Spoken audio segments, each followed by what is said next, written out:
Hi hello అందరికీ నమస్కారం. Welcome to our channel. నేను ఆదిత్య. ఏపీలో ఎన్డీఏ కూటమి అధికారంలోకి రాకముందు ఎన్నికల ప్రచారంలో భాగంగా సూపర్ 6 అనే 6 సంక్షేమ పథకాల గురించి మెన్షన్ చేయడం జరిగింది. సో మరి అధికారంలోకి వచ్చిన తర్వాత ఇచ్చిన మాట ప్రకారం ఒకటి తర్వాత ఒకటి ఆ సంక్షేమ పథకాలని అమలు చేసుకుంటూ వస్తున్నారు. సో ప్రస్తుతానికి ఏపీకి సంబంధించిన మరో అంశం కూడా ఇప్పుడు తెర మీదకి వినిపిస్తుంది. సో అమలు చేస్తున్నటువంటి సూపర్ 6లో మరో 2 పథకాలని అమలు చేయబోతున్నట్లు ఏపీ ప్రజలకు శుభవార్త అంటూ ఒక అంశం అయితే చక్కర్లు కొడుతూ ఉంది. సో మరి ఈ అంశం గురించి మాట్లాడడానికి ప్రస్తుతానికి మనతో పాటు స్టూడియోలో ఉన్నారు ప్రముఖ రాజకీయ విశ్లేషకులు కేవీవి ప్రసాద్ గారు. సో సార్ని అడిగి తెలుసుకుందాం. సార్ నమస్కారం. సార్ నమస్తే అండి.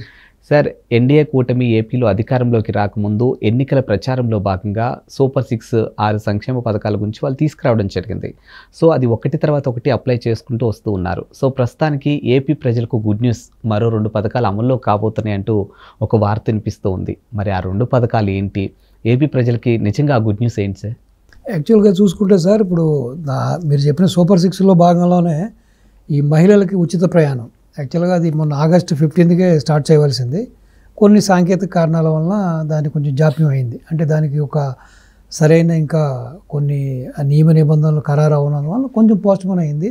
అది కాకుండా ఇప్పుడు మీరు చెప్పినట్టుగా ఇంకో గుడ్ న్యూస్ ఏంటంటే ఆడబిడ్డ నిధి కింద సో ప్రతి మహిళకు కూడా 1500 రూపాయల కింద ఇవ్వాల్సిన అమౌంట్ ఒకటి, అదేవిధంగా తల్లికి వందనం కింద సో స్కూల్కి వెళ్ళే ప్రతి ఒక్క విద్యార్థినికి 15,000 రూపాయలు చొప్పున ఇవ్వడానికి కూడా దానికి సంబంధించిన విధి విధానాలు కూడా ఖరారు చేయడం జరిగింది.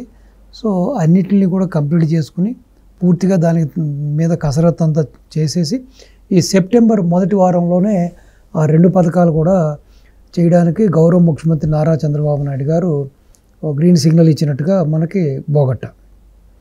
సో ఏదేమైనా ఇచ్చిన వాగ్దానాలను నెరవేరుస్తూ ఒక్కొక్కటిగా చేసుకుంటూ ఈ యొక్క ఏదైతే కూటమి ప్రభుత్వం ఉందో వాళ్ళు అదేవిధంగా మీరు చూసుకుంటే ఎస్పెషల్లీ తెలుగుదేశం తీసుకుంటే ఓకే, ఇప్పుడు మన జనసేన ఇటు బీజేపీ జాయిన్ అయ్యారు కాబట్టి అసలు జాయిన్ అవ్వకముందు కూడా ఆది నుంచి కూడా పార్టీ ఆవిర్భావం నుంచి కూడా తీసుకుంటే కూడా ఎప్పుడు కూడా తెలుగుదేశానికి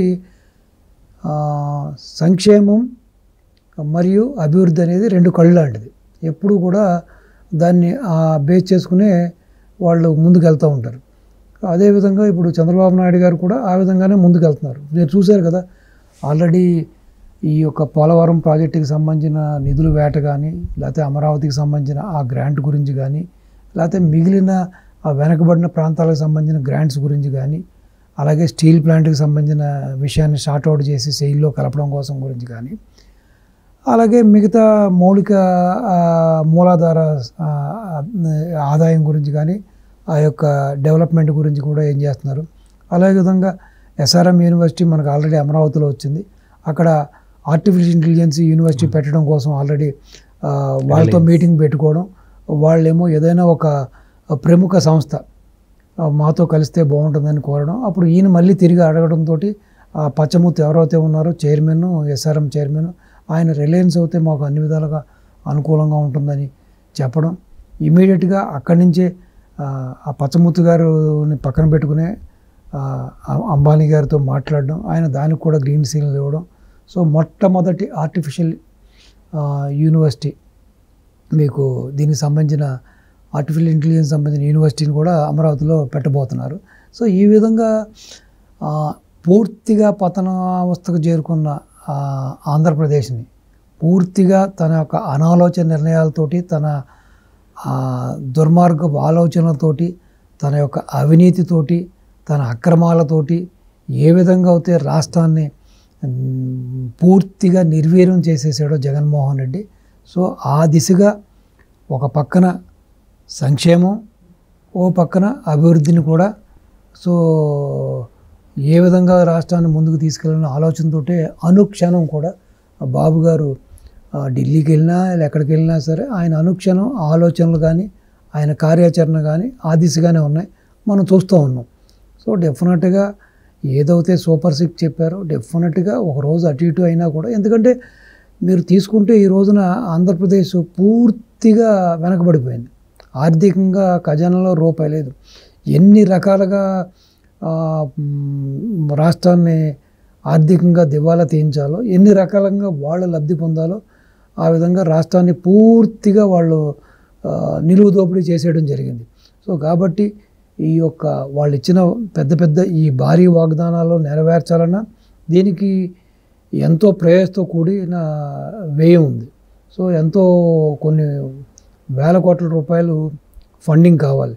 సో కాబట్టి అలాగే అతని ఇష్టానుసారం ఈ యొక్క ప్రభుత్వ రంగ సంస్థలని పాలిటెక్నిక్ నుంచి కాలేజీ నుంచి హైకోర్టు బిల్డింగ్స్ కాడి నుంచి సో ప్రతిదాన్ని కూడా కుదవబెట్టి తీసుకొచ్చి బటన్ నొక్కుతున్నానని చెప్పి అవి ఇచ్చింది కొంత నొక్కింది ఎంత అన్నది ఇంకా తెలియ రావట్లేదు మనకి. సో రాష్ట్రాన్ని పూర్తిగా నాశనం చేశాడు. కాబట్టి ఆ తీసుకొచ్చిన లక్షల కోట్ల రూపాయలకి ఇంట్రెస్టే నెల వచ్చేటప్పటికి వేల కోట్ల రూపాయలు కట్టాలి. ఓ పక్కన అది చూసుకుంటూ, ఓ పక్కన సంక్షేమం చూసుకుంటూ, అలాగే ఓ పక్కన ఈ ఆగిపోయిన పోలవరం ప్రాజెక్టు, ఓ పక్కనేమో అమరావతి, అలాగే రోడ్ల దుస్థితి చూస్తే కూడా ఎక్కడా కూడా జగన్మోహన్ రెడ్డి యొక్క 5 ఏళ్ల పాలనలో ఒక గుంత కూడా పూడ్చిన దాఖలాలు లేవు. సో ఓ పక్కనేమో ఇన్ఫ్రాస్ట్రక్చర్ వేసుకుంటూ, రోడ్స్ చూసుకుంటూ, ఈ విధంగా ఇది నిజంగా చెప్పాలంటే భగీరథ యత్నానికి మించినది ఇది. సో డెఫినెట్గానే ఇది చాలా ఒక టఫెస్ట్ టాస్క్ బాబు గారికి. అంటే ఆయన యొక్క రాజకీయ జీవితంలో ఇంతవరకు ఇటువంటి సిచ్యువేషన్ ఆయన కూడా చూసుండ్రు. సో ఇది ఒక నిజంగానే ఆయన కాలిబరు, ఆయన కెపాసిటీ, ఆయన క్రెడిబిలిటీకి మించిన కార్యక్రమం ఇది. సో డెఫినెట్గా ఆ దిశగానే బాబు గారు అనుక్షణం కూడా ఆలోచిస్తున్నారు, ఆ దిశగానే చర్యలు తీసుకుంటున్నారు. ఇప్పుడు 2 times ఢిల్లీ వెళ్ళారంటే ఎక్కడ కూడా ఆయన స్వప్రయోజనం కోసమో లేకపోతే ఆయన సొంత ఎజెండా కోసం వెళ్ళలేదు. సో ప్రతిసారి కూడా రాష్ట్ర భవిష్యత్తుని, రాష్ట్ర ప్రజల భవిష్యత్తుని, అలాగే ఈ గాడి తెప్పిన రాష్ట్రాన్ని, పూర్తిగా శిథిలావస్థకు చేరుకున్న ఈ రాష్ట్రాన్ని మళ్ళీ ఇటుగా పేర్చి ఏ విధంగా మళ్ళీ రీబిల్డ్ చేయాలనే ఆలోచన తప్పించి ఆయనకు వేరే ఆలోచన లేదు. డెఫినెట్గా ఒక రోజు అటు ఇటు అయినా లేకపోతే ఒక నెల అటు ఇటు అయినా కూడా డెఫినెట్గా ఆయన చెప్పిన ప్రకారం ఏదైతే వాగ్దానంలో అవి నెరవేరుస్తారో దాంట్లో ఎటువంటి సందేహం లేదు. సో మీరు చూసుంటారు, గవర్నమెంట్ వచ్చి ఇంకా 100 రోజులు అవ్వలేదు, వచ్చిన ఎమ్మటే కూడా ఆయన చెప్పిన ప్రకారం ఆ పింఛన్లు ఇవ్వడం జరిగింది. అదేవిధంగా 1వ తారీఖు వచ్చేటప్పటికి ఎంప్లాయీస్ అందరికీ కూడా శాలరీ పడిపోతూ ఉంది. కాబట్టి డెఫినెట్గా ఈ కార్యక్రమాలను కూడా ఆయన దిగ్విజయంగా చేస్తారు, దాంట్లో ఎటువంటి సందేహం లేదు. ఆ దిశగానే ఆయన చర్యలు తీసుకుంటున్నారు. కాబట్టి ఈ వైసీపీ కారు కోతలు కూస్తున్నట్టుగాను ఇది చేయట్లేదు, అది చేయట్లేదు, చేతులు ఎత్తేసారు, అది చేయట్లేదు, వాగ్దానాలు చేశారు, ఏదో మోసం చేశారు జనాల్ని, అది ఇది అని చెప్తున్నారు. కాబట్టి అది కేవలం వాళ్ళ సర్వైవల్ కోసం చేస్తున్నది. సో వాళ్ళ అధికారంలో ఉన్నప్పుడు కేవలం వాళ్ళ దోపిడీ, వాళ్ళ సొంత ఎజెండాతో చేశారు. ఇక్కడ అటువంటిది లేదు. ఇక్కడ కేవలం రాష్ట్ర అభివృద్ధి, రాష్ట్ర ప్రజల యొక్క శ్రేయస్సు కోసమే బాబు గారు నిరంతరం కృషి చేస్తారు.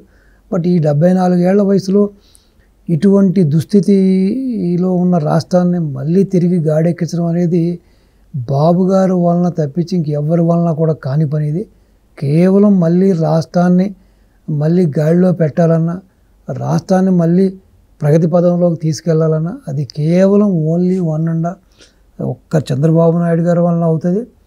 కాబట్టి ఆయన డెఫినెట్గా ఆయనకి ఏంటంటే ఇటువంటి ఛాలెంజెస్ అంటే ఆయనకి ఏదో రసుకు తిన్నట్టు అనమాట. సో డెఫినెట్గా ఆయన దీన్ని రాష్ట్రాన్ని మళ్ళీ గాడిలో పెడతారు. సో ఆ దిశగానే చర్యలు కూడా తీసుకుంటున్నారు. కాబట్టి ఈ యొక్క సంక్షేమ పథకాలు కూడా సెప్టెంబర్లో కూడా ఇప్పుడు మనం అనుకున్న ఈ 2 పథకాలు కూడా సెప్టెంబర్ నుంచి కూడా స్ట్రీమ్ లైన్ చేస్తారు.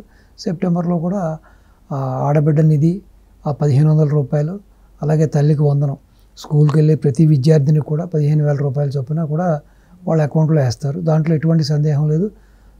డెఫినెట్గా బాబు గారు లాంటి ఒక పొలిటీషియన్ ఆంధ్రాకు దొరకడం అనేది వాళ్ళు చేసుకున్న అదృష్టం.